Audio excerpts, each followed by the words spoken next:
Because most websites today seem to load in just a few seconds, it can be easy to forget that the media we're looking at on our devices could have traveled to us across wires buried deep in the ground or under the ocean. If we're very far away from the server that's hosting a website, then it could take some time before that content reaches us on our device. That content might be routed through several different locations, hopping from one server to another, and each one of these hops can add latency or slowness.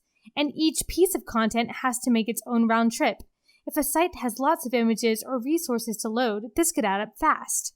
But what if we could make those round trips shorter? Content Delivery Networks, or CDNs, are networks of servers all over the globe that can host a website's content and deliver that content to visitors. Each server that belongs to the CDN can have its own copy of the website's content ready to go for when the next visitor makes a request. Then, based on the visitor's location, the CDN can decide which server should deliver the content for optimal speed or cost.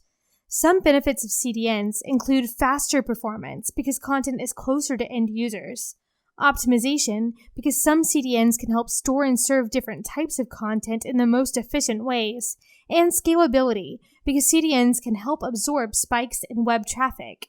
Some CDNs can even help users serve specific dummy content to traffic from bad bots, or help resize and optimize images on the fly. Many CDNs offer some type of performance monitoring for their own services, but because there are many CDN providers and they all have different features and networks, it can sometimes be helpful to monitor and compare the performance of CDNs from the outside. Active monitoring can help CDN customers compare the speed of their site when it's being hosted by a CDN versus when it's being served from the origin server.